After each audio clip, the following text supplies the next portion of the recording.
خو د بیان په اخره کې زما ټولو ته نصیحت، ټولو وروڼو او خویندو ته زما دا نصیحت دی چې نن شلم رمضان دی او نور ډوبېدو سره به د 21 رمضان شپه شروع شي، اخرنۍ لس ورځې به شروع شي، اخرنۍ لس ورځې. الله اکبر، ډېرې غوره شپې دي د اخرنۍ لس شپې، ډېرې غوره شپې دي. یو فضیلت دا دی چې په دې کې د لیلة القدر شپه ده، په دې کې د لیلة القدر شپه ده. حدیث کې راځي، امام بخاری راوړی، عبدالله بن عباس رضی الله عنهما روایت دی، پیغمبر صلی الله علیه وسلم وی التمسوها فی العشر الاواخر من رمضان. دا لیلة القدر شپه کله لټوئ؟ اخرنۍ لس شپو کې د رمضان په دې کې وي د لیلة القدر دا شپه لټوئ. او الله قرآن کوي لیلة القدر خیر من 1000 شهر، د 1000 میاشتو نه غوره ده. څه د پاسه 80 کاله حساب کې جوړېږي چې ته یو رکعت پکې وکړې. الله اکبر، یو آیت پکې ووایې لکه تا چې څه د پاسه 80 کاله د عبادت وکړو. جړاګانې دې پکې وکړې، اعتکاف دې پکې وکړو، تهجد دې پکې وکړو، تراویح دې پکې وکړې، دعاګانې دې وغوښتې. لویه موقع ده زما او تا سره کوي.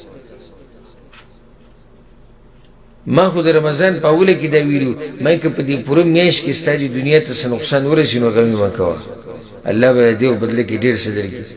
اوس ته دا وایم چې په دې اخرنۍ لسو ورځو کې خیر دی، هېڅ خبره نه ده. ګزارو که د اخرنۍ لس شپې ته د عبادت دپاره که که لږ پکې دنیا ته څه نقصان ورسي مړه نو لږ دومره به موږ به هم دومره ګزاره کوو. موږ هم سم دغه رانه جوړ شوي دي، بغیر د لکه که ورځ دوه راباندې اوړي نو بغیر د دنیا نه به سا رانه وځي. خیر دی که د اخرنۍ لس شپې لږ نقصان درته ورسي، لږ رزق لږ کم درته میلاو شي، هېڅ خبره نه. ته دکان چلی ته راوله پکې دکان بند کې، تهجدونه پکې بند کې، یو وخت پکې قرآن له خاص کې، یا چوټي کولی شي چوټي وکړي. کیدای شي د اخرنۍ لس شپې ستا په ژوند کې، بیا دا لس شپې د رمضان کیدای شي ستا په ژوند کې را نشي وري.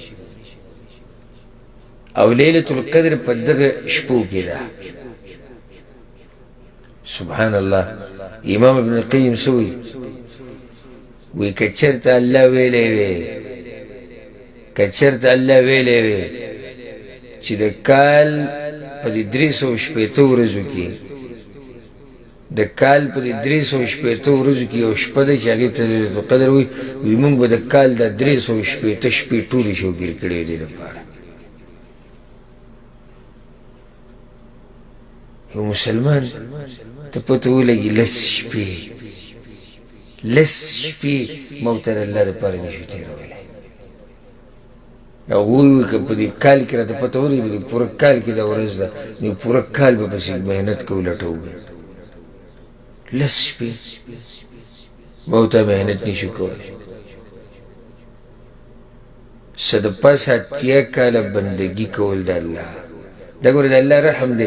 رب العالمین ته پته دی چې دا انسانان کمزوري دي، بیا زموږ د امت د دوی عمرونه کم دي، 80 نه د 70 په منځ کې، او نن سبا خو ویده کې تم نه پاتې کېږي، عمرونه کم دي.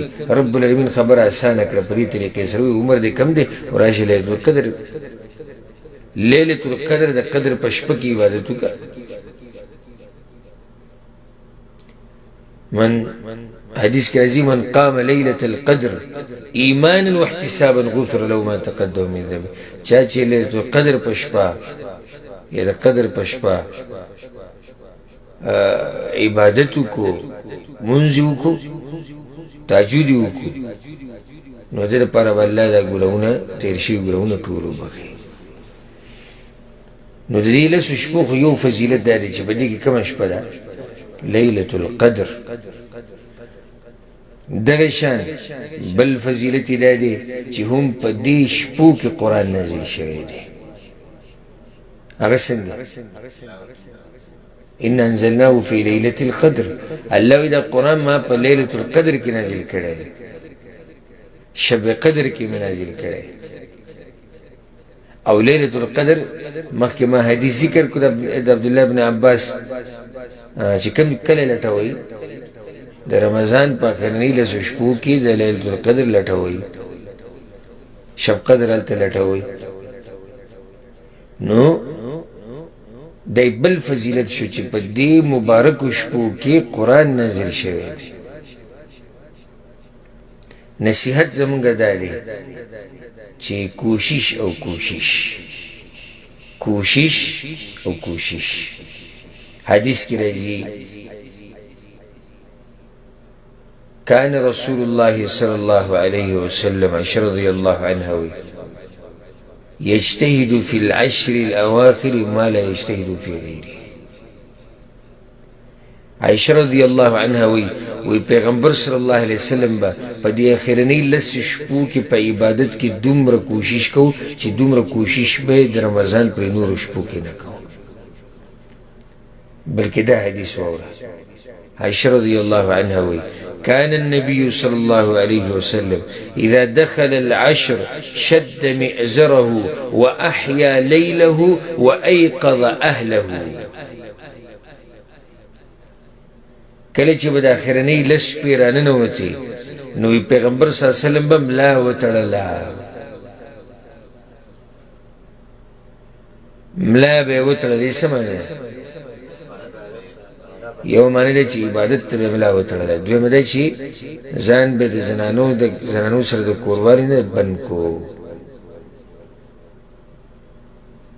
معنی لږ کنایت دی چې پرتوغاښ به مضبوط وتړو. دواړه خبرې پکې راځي. ها واحیا لیله، او د اخرنۍ لس شپې نه دي، دا به پیغمبر صلی الله علیه وسلم ټولې شوګېرولې. حالانکه د نورو شپو مبارک کې دا راغلي پیغمبر صلی الله علیه وسلم په خپله وایي چې ویده کېږم هم او تهجد هم کوم، مونځ هم کوم، خو دا شپې به ټولې شوګېرولې. او صرف دا نه، وایقظ اهله، او خپل کور والا به هم ټول راپاڅولي، دا بیبیانې به ټول راپاڅولې. نو زما تاسو ته دا نصیحت دی، که اعتکاف کولی شئ ویې کوئ. د قرآن تلاوت له زور ورکه، چې څومره زور د قرآن تلاوت له ورکولی شي ورکه. که دې ختمونه نه یې کړي، اوس موقع دغه کوتاهي څه صحیح شو، دا شل ورځې زمونږ کوتاهي شو، نو په دې لسو کې خو مه کوه که نه. قرآن تلاوت تی ډېر نه دی کړی، اوس یې وکړه. ذکر او اذکار کې کوتاهي وه، هغه اوس پوره کړه، هغه کمی پوره کړه که نه. جومات نه مه راوځه، جومات کې کښېنه، تراویح د امام سره کوه، تهجد د امام سره کوه، ویتر د امام سره کوه، قنوت کې د امام سره ودرېږه، هر منزل جومات ته ځه. د قرآن یو ورد هغه په ځان لازم کړه چې دومره قرآن به وایه. امام شافعي رحمه الله او نور سلف صالحین ډېر داسې دي، د هغوی نه دا نقل دی چې په دې اخرنۍ لسو ورځو کې به هغوی روزانه قرآن ختمو، روزانه قرآن به ختمو. او روزانه یو پیر قرآن ختمول ګوره څه ګران نه دي، خو چې څوک څه وکړي، محنت وکړي. چې څوک پې محنت وکړي بلکل ختمېږي. دا ما ته ښه په ترې یقیني چې په یو ورځ کې قرآن دا ختمي او که څوک وایي، هغه به څه ځوانان او څه ناشنا مؤمنان به وي چې په ورځ کې قرآن ختموي. ښه په ورځ کې نشي ختمولی، په ورځ کې نشي ختمولی، ووایي چې یاره دا خو ډېره زیاته، نو صحیح ده په 3 ورځو کې ختم که. لس ورځو کې اولنۍ لس ورځو اولنۍ 3 ورځې دا یو حصه شوه، بیا درې بله حصه، بیا درې بله حصه شوه. په دې طریقې سره 3 قرآنونه به کم سے کم ختم کړي. 3 قرآنونه هر ورځ 10 سپارې. چې سړی چې 10 سپارې مې شو ګوره نو ته کیسه خو د دې نه راکوشه روزانه 15 سپارې وایه. خو څه نصر وکوه که ما حدیث ته بیان کړي چې پیغمبر صلی الله علیه وسلم ملا وتړله عبادت خپل کور والا به هم راپاڅول. دا اوس موقع ده موږ سره ښه کوشش وکړئ، ښه محنت وکړئ. لیلة القدر شپه، شب قدر او دا عظیمه شپه لیلة القدر چې دا دې په نصیب شي او الله دې دنیا او آخرت ښایسته کړي. او بیا او بار بار وایم، بار بار وایم ګورئ چې بیا هېڅ پته نه لګي چې دا 10 شپې به زما او ستا په ژوند کې راځي او که نه به راځي. نو نن د نور ډوبېدو سره به دا عظیمې شپې شروع کېږي. د هغې دپاره د اوس نه مضبوطه اراده وکړئ چې موږ به پکې الله راضي کوو او ښه بندګي به کوو د الله. الله سبحانه وتعالی دې موږ ټولو ته د دې طاقت او توفیق راکړي. الله سبحانه وتعالی دې په دې مبارکو شپو کې موږ د اور نه آزاد کړي. او الله سبحانه وتعالی دې موږ له توفیق راکړي چې موږ په شب قدر کې په لیلة القدر کې د الله بندګي وکړو او الله سبحانه وتعالی ته ځان نږدې کړو. هذا والله أعلم وصلى الله وسلم على نبينا محمد وعلى آله وصحبه أجمعين.